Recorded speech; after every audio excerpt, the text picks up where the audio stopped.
All right, everyone. Welcome once again to the Faces of Business. I am your host, Damon Pistolka, and I am excited today because we've got none other than John Browning with us.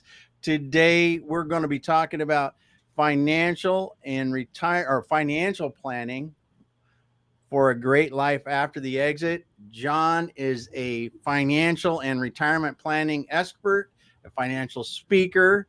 He's an author and podcast host. John, thanks for being here today, man. Hey, it's great to be here. I'm happy we finally got together. We had some fun with scheduling, didn't we? Yeah, some technical difficulties, man, but that's the way it goes. We get those things taken care of, and away we roll. So, John, we always like to start the show out the same way by letting you tell us a bit about your background and how you got into helping people the way you are today.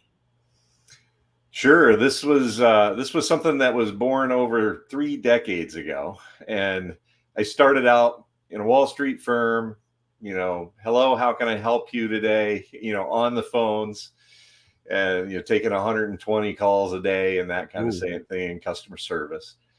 And from there, just sort of learned the financial trade, customer service first, analysis, security analysis, portfolio analysis, risk management, and eventually became one of those annoying guys that you see on the movies, and corner office in Wall Street, and really that really hit me after 9/11, which we just passed, of course. Yeah. The anniversary. And those of us who lived that, we can't get through that day without thinking about it. And I was actually on a plane yesterday, and I was just thinking about it, man. It's just strange being on a plane on 9/11, and it will be for the rest of my life. Yeah. But that's when I kind of started this whole idea of I've given too much of my life away to Wall Street and working and flying around the country and away from my kids.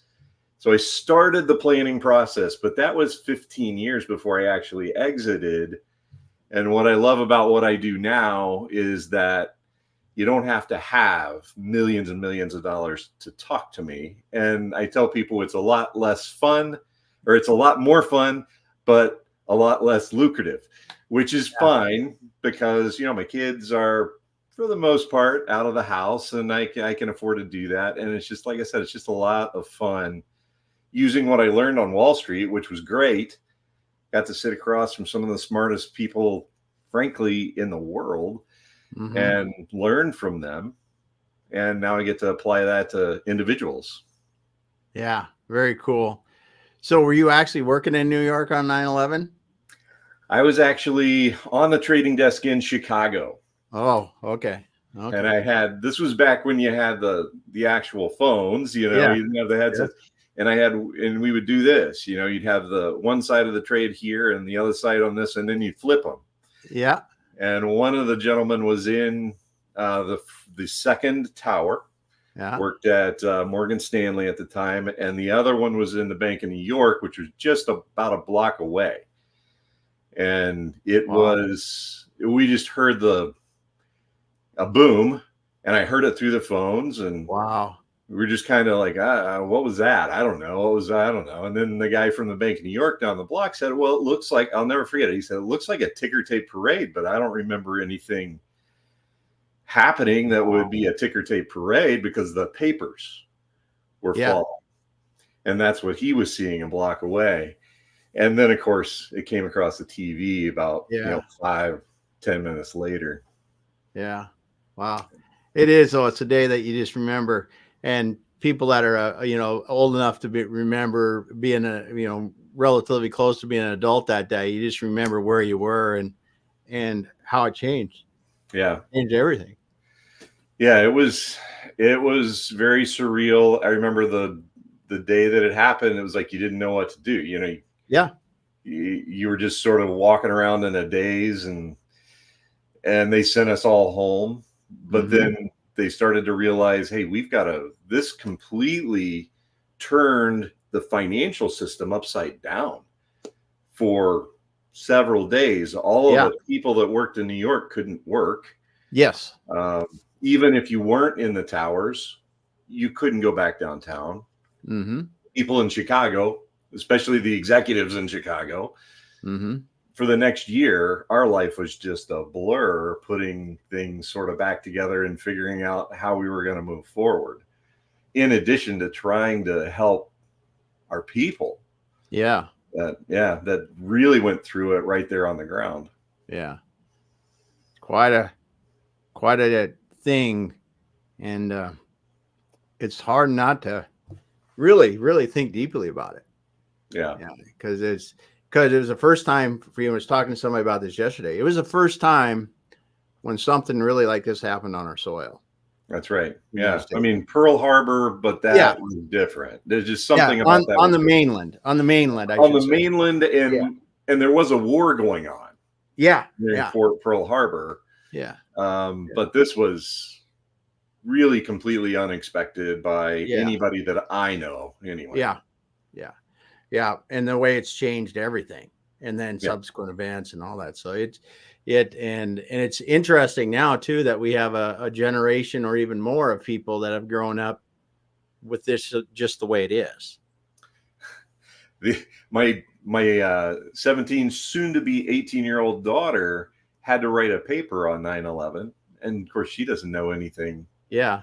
She really doesn't. She doesn't remember anything about it. And so she said, I need to interview somebody who lived through 9/11. Can I interview you? And I said, well, yeah, and I can put you in touch with people who lived it on the ground as well. So that's kind of strange. It's part of getting old, maybe. But it was really strange for me to have that. Yeah. Well, we're past that. It brought us together in a lot of ways, and I think we're going to be stronger eventually because of it, and that's good.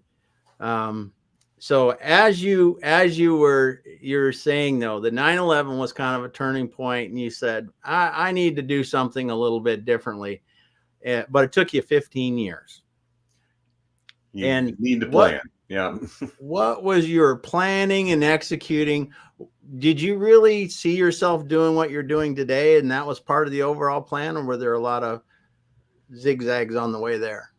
I think this was something I always thought would be very interesting, because I used to travel around and I would speak in front of investment advisors, and I would look at their their bigger portfolios. They would bring to me and say, hey, what would you do?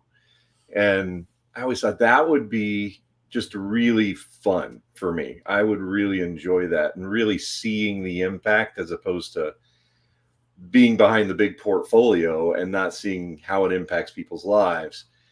So it was always part of the plan, but I didn't know how I would get there. So there were a lot of zigs and zags, and was way harder than I thought, of course. Yeah. To get done. Yeah. So you've written a book, Build a Life, Not a Portfolio, Amazon bestseller. What inspired you to do that? I had a lot of my friends say, you should just write a book. You should just write, because I used to write things every morning. I'd do the morning update when I was on Wall Street, and I would send that out to all our salespeople, and all the executives would get it as well. And that kind of grew, and they said, you should write a book about like your experiences. And I was always, no, I'm not going to do that. Plus it's really hard to do when you work for a big firm, because then it's got to go through compliance. Right? Yeah.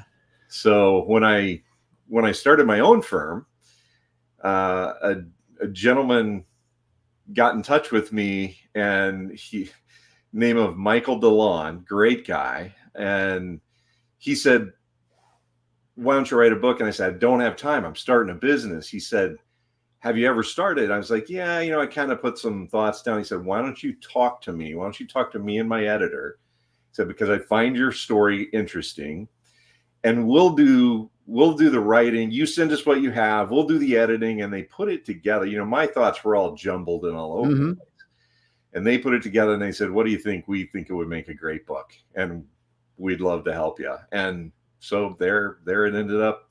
And it ended up being an Amazon bestseller, which was kind of weird and cool at the same time. Yeah. Yep.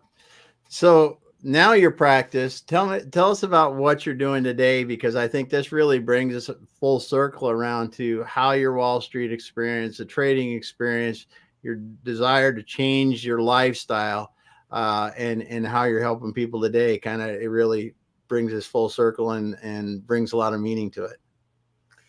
Yeah, I think I'm a very, shall we say, different financial advisor, wealth manager than, I'm more like a family office, frankly, because, you won't find mutual funds in my portfolios. You just won't find that thing, because I understand and I know how to put together portfolios, is what I did for 30 years. Yeah. And we really dig down deep and start with why, like the Simon Sinek. Mm-hmm. And I become the why guy, because it doesn't matter how much money you have if you're not happy. It really doesn't. More money is just going to make you less happy, more unhappy. If you're happy and you have money, you can use that money to do things that make you happy, and that works. But you got to know why you're amassing all this money. I've known multi, 100 millionaires that were just miserable. And that's the real thing that I wanted to help solve. So I end up with a group of clients that are in that don't have 100 million plus.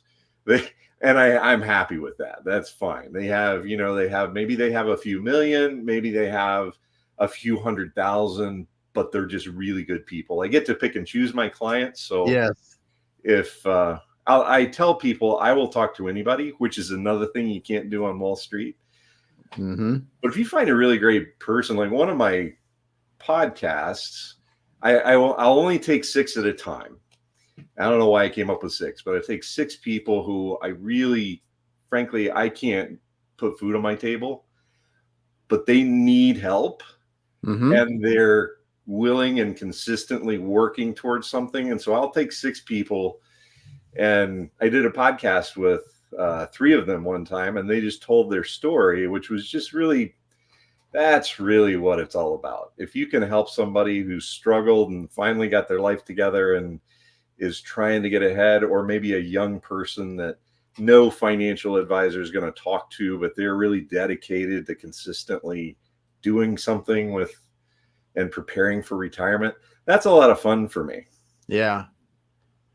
Because you can make a difference in someone's life, Right. that a meaningful difference. Because Right. another 5 million for someone that's got 100 million. Yeah, that's nice and everything, but 20% more for somebody that's looking to be able to retire is a huge thing.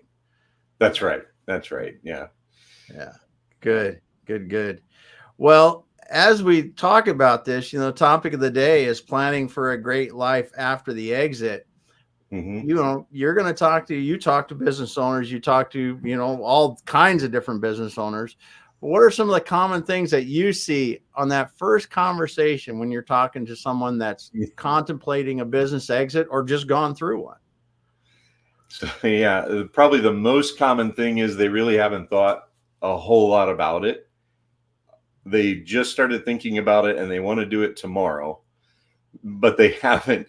And what it really takes, especially if you're a business owner, to do it right, to start thinking about it and start managing your business and managing your finances 5 and 10 years before that is really the perfect way to do it. If you give me 5 years, we can really make a difference. If you give me 10 years, we can really make a difference. We can do, it can be just entirely different. Your experience can be entirely different and better if you start 10 years out. But most people that I talk to are like a year away or something like that. And we're scrambling and doing the best that we can. So that's the number one thing is, they do such a good job with their business. They're very successful in their business, or even if they're a busy executive and they've made all this money and everybody pretty much knows I should contribute to my 401k. I should do a few things. But then it's like, wait a second, my 401k, it's all taxable now. So my $2 million that I've saved in my 401k is all taxable money coming to me in retirement. Well, what does that do? Well, that raises the amount. If I'm taking the amount that I want to take to live my best life, as I define it, it might put me in a whole different tax bracket. It might raise my Medicare costs, right? Mhm. Because I'm in a different bracket there. Yeah. And my Social Security might be taxed, probably will be. If I haven't put money in the right types of accounts and had some accounts doing one thing and other accounts doing another thing, putting those puzzle pieces together well in advance can make hundreds of thousands of dollars worth of difference. And people just, it's not, I do it every day, so I think about it every day. Most people don't. Most people are doing what they do great. Yeah. Yeah. So as you're helping people do this now, what are some of the things that you see trends in the industry that you're excited about that can you're just excited about in the industry right now? I like there's a lot of things I don't like that I see that are going on out there, but we'll talk about those too. Well, I think, I'm a big innovation and investing guy. I talk about that a lot, but investing in innovation has to be done the right way. You have to understand it. You have to understand the cycle behind it, and you need to understand what's profitable and what's not profitable innovation. Yeah. So we look at what then happens within the financial industry, and we see artificial intelligence coming in, and what I tend to see is I tend to take these portfolios over, because it's simple, right? It's kind of like the whole idea that, I'll just invest in the S&P 500 and we're good, right? That may be fine when you're 20, maybe even 30, but there's some real things we should talk about if that's all your strategy is. I want to make things as simple as possible, but no simpler. I think Einstein maybe said that. So the idea behind just putting your portfolio into an artificial intelligence and having that run the portfolio, it just, in my experience and opinion, it just ends up being a mess. And just as an example, one that I recently got had over 300 different positions in there in the portfolio. Some of them were less than 0.5%. So I'm not sure what good that was really doing. Yeah. And when you think about it, if you invest in the S&P 500, you kind of have the same thing. So the definition is you're going to have a lot of things that are just junk, right? And but the good news is you'll have all the good stuff too. So, so AI is something that I think is overused and over relied on, not just in the financial industry, but other places as well. I'm excited about it though. I'm excited about what it can do and how it can make you more productive. But I think just AI without the other AI, which is actual intelligence, I think one in the absence of the other is not a good thing. So that's one thing I don't like that I see. And it tends to make us complacent and think everything's okay. Yeah. When it might not be. Let's see, in the industry, I see one of the things that I see, and people will disagree with me on this, so apologize if I offend anyone, but I do see like the charge by the hour folks. So they'll do investment advice by the hour, and there's some good folks doing this, good people doing this. But what I think that opens you up to is, number one, I don't want to call my financial advisor when I should because I don't want to pay them.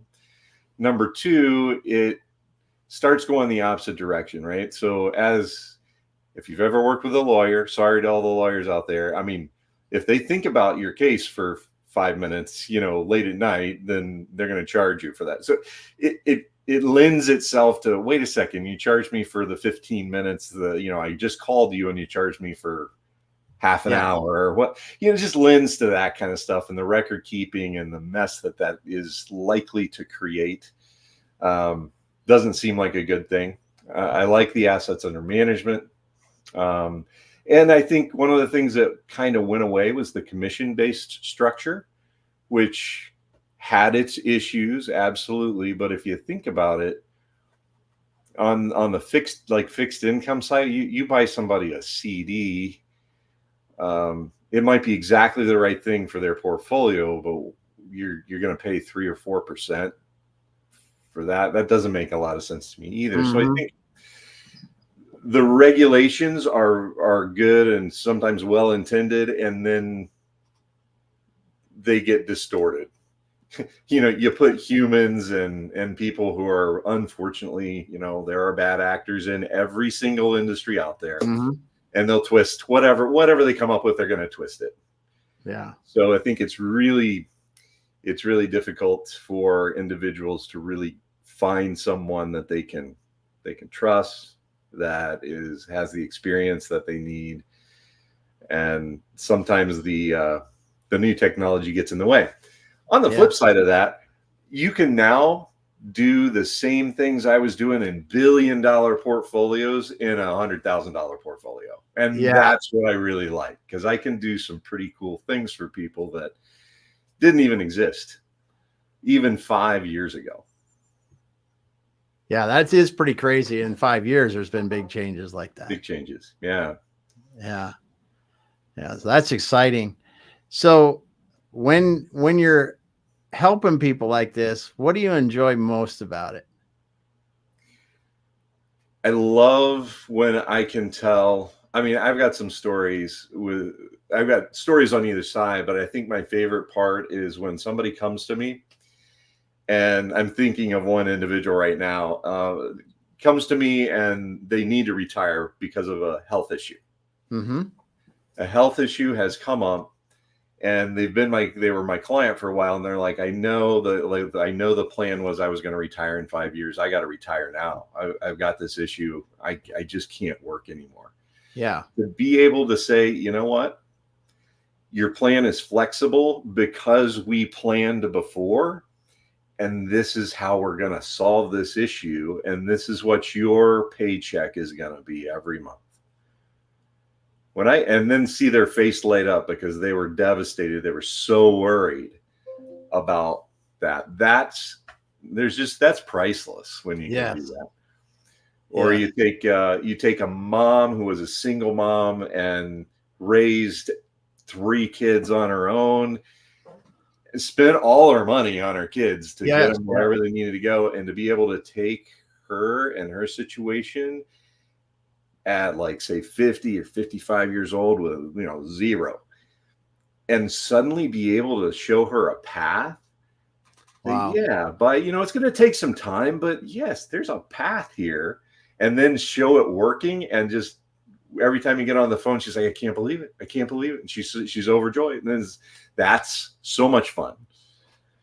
Yes, I can imagine. And it is about helping people, see things that they don't. And that's, it's got to be a lot different for you being able to help who you want, how you want, than when you were working with the big firms. And you don't even see, honestly, who owns that money even when it comes down to it.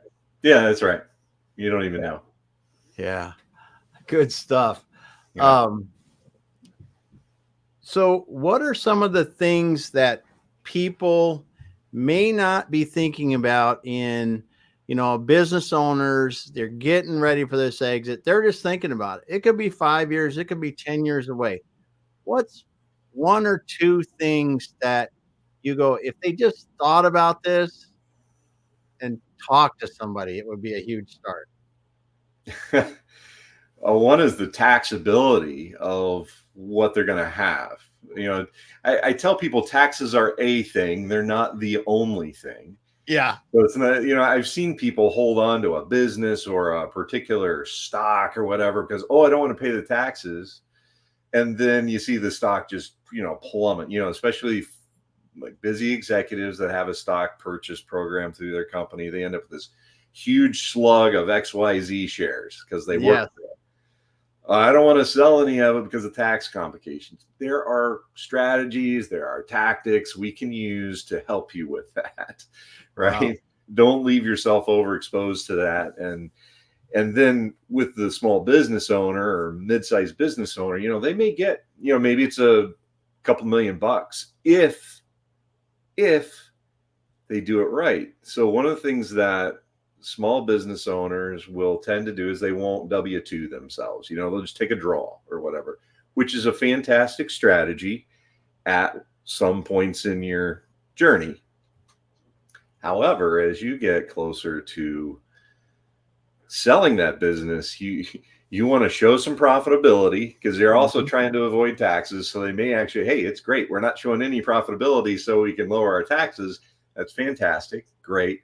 If you're getting ready to sell a business, you want to show profitability, because normally they're sold based on, X times sales or X times revenue, all of that stuff, depending on the different business. So thinking about that. And then when you sell it, how you sell it. Will you get a big lump sum payment, which is all taxable all at once? Do you sell it over a series of payments? There's even ways that if you don't want to do a seller finance deal, which I completely understand, and that can be really tough and maybe not a great idea. Sometimes it is. But if you don't want to do that, to put the money into a different entity, there's strategies for not getting it all at once and then having to pay massive taxes all at once. The next thing, again, tax related, is a business owner gets to the point where they, number one, want to pass it to family and then figure out, I haven't talked to my family about that and nobody wants it. Yes. Or number two, have an event that they can't work anymore and they're the key person in the business and they have to sell it at fire sale prices, and they have to sell it however they can sell it. And then maybe they even pass away. And then the family has to sell it, but they don't get the cash enough to even cover the taxes. And suddenly you can have a family go literally bankrupt. Wow. I've seen this happen.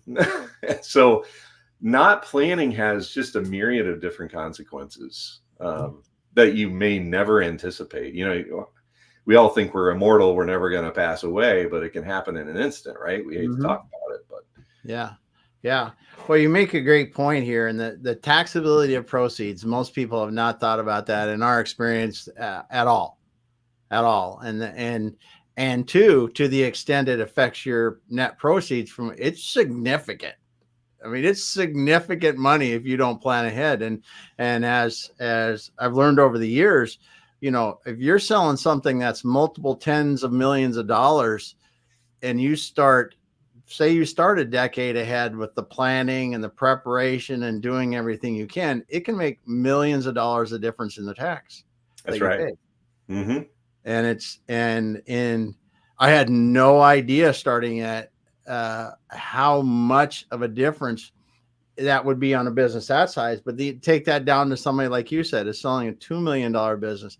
It can still make hundreds of thousands of dollars of difference in what they take home if they start planning ahead of time. Right.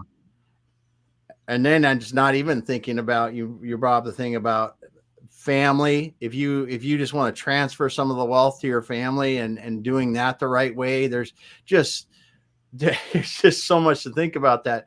The taxability is what you brought up. And I'm just doubly emphasizing that because we see that so much. You go, wow, I'm getting X million dollars, but my net proceeds are this much. And it's kind of that disappointing tone that you hear there. It's like, yeah, you look at, you got to take the taxes out. That's what you got to get out of that. And it can be a disappointment if you're not ready for it. Yeah. You remember probably, as I do, the first time you got your first real paycheck. Yeah. And you're like, wait, I'm getting paid X number of dollars per hour or whatever your salary was. So you've all divided out and you get that first paycheck. Like, who's this FICA guy? Yeah. It's like, wait, who's taking all my money? What do you mean? Yes. It's kind of that same thing, only that's the last paycheck you're going to get. Yes. And then what do you do with it? Right. And that's really where I come in is what do you do with it? Yeah. And like you said too, then you mentioned this as well, the taxability of your long-term income too after the sale. You mentioned, I'm dumping a bunch of money into a 401k. Well, that is all taxable coming out, but there are other things, just like for the business owners getting ready to sell, that you can do prior to make some of that income not taxable. That's right. And one of the misnomers, so I just want to mention this, right, is that, well, yeah, I know all about the Roth. I know all about the Roth, but I'm limited to, if I'm over $58,000, or I can, maybe they know, oh, I could convert it, but then I still have to pay the taxes. Well, how much do you convert and when do you convert? But that's just one. The Roth is just one thing. There are lots of other ways to not get around the tax issue, but to mitigate the tax issue. We will pay our taxes, but there's no reason to pay more than you should. Yes. And that is really what it is. It's not about skirting taxes. It's about using your available means to mitigate and reduce the amount of total taxes that you have to pay. That's right. Yeah. Yep. So taxability is one thing when we're talking about business owners and their exit and some of the things that they could do. What's one other that you think could help them? I think it goes back to, what am I going to do with it? And realizing that it's not cash that is king. You'll hear me say this a lot in my podcast. Cash is not king. Cash flow is king. And creating that cash flow in the right way, because if you sell maybe a $2 million business, you may want to increase that a little bit. You may want to, you feel like you need 3 million to retire comfortably, right? If you sell a 50 or $100 million business, you know what you're mainly concerned about? Keeping it. Right?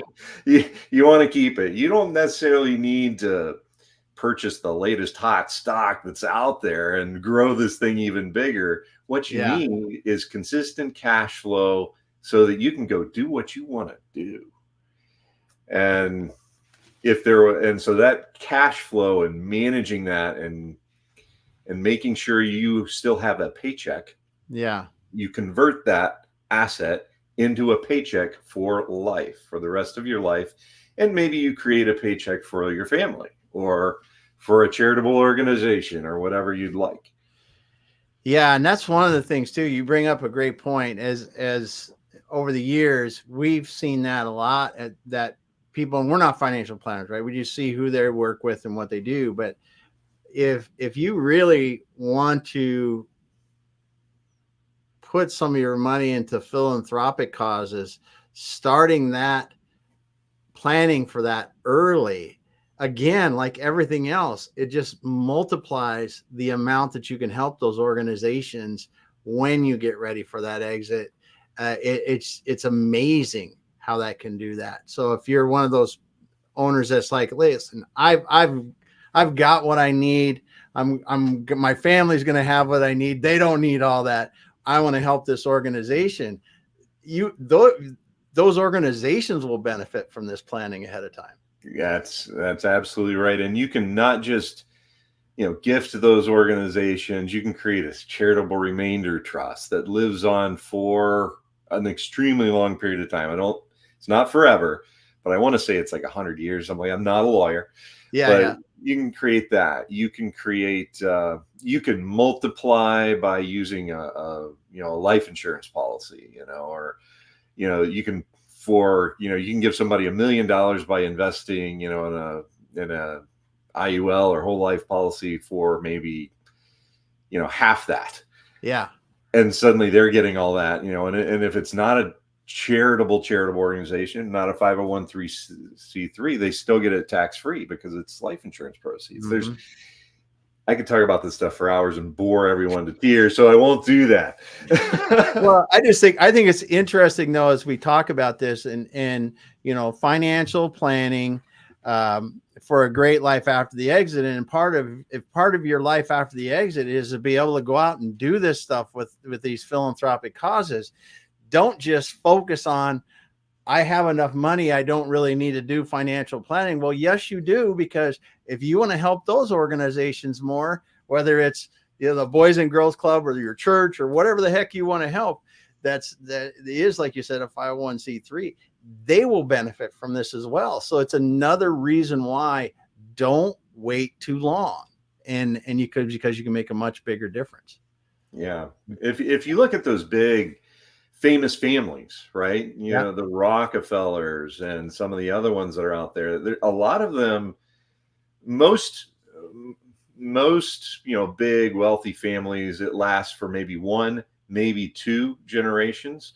If you look at the Rockefellers, still going because it was set up correctly, and there's a process and a consistency and an execution to it.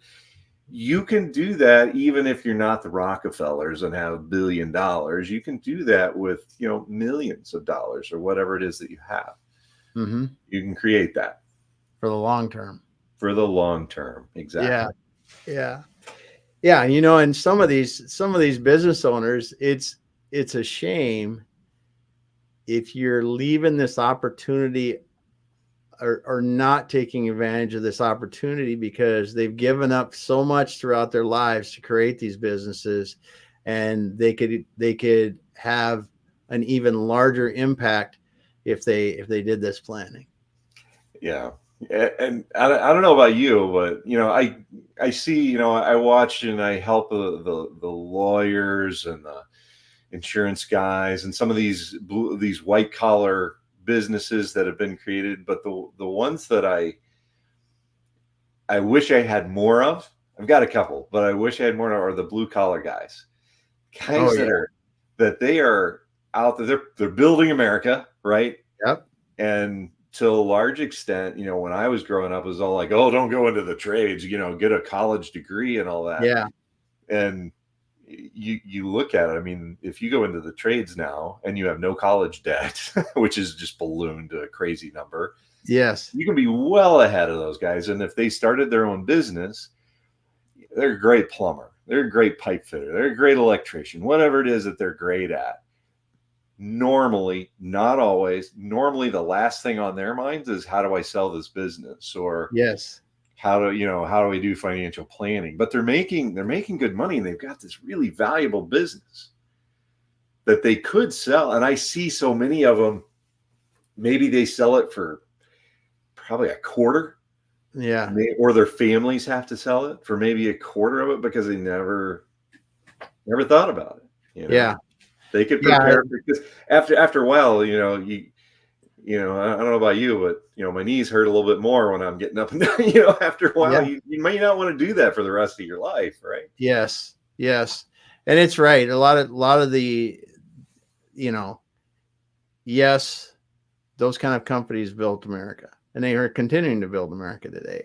And you see them in the construction companies, you see them in the manufacturing companies. I get to work with a lot of both of those kinds of people, and it really is something when you can talk to somebody. And Susan, she started off as a machinist. Now she owns a machining company and it has 100 employees.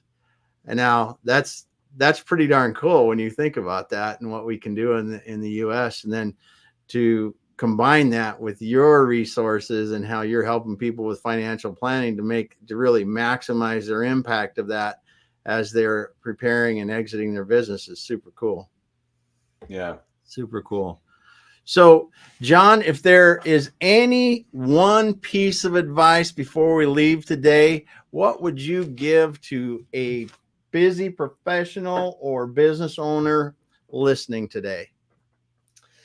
Do what you do best and call a professional for the rest. There you go. That's a little bit of a slogan there, but that's what I would say. And make sure that you're thinking about your taxes, not just today, but in the future. And you're also thinking about your cash flow, not just in the future, but also today. Mm-hmm. Because your cash flow today, you're your biggest asset when you're in your earning years. But also, if you look at this concept called dollar cost averaging, even if you're in the growth phase of your career and you're investing more towards growth, having cash flow in your portfolio is still king, because that helps you dollar cost average into those other things. So those were the things that I would leave you with. And like I said, I'm always happy to chat with anyone, and I don't try and sell you anything, but I'll try and add some value. Yeah. Yeah.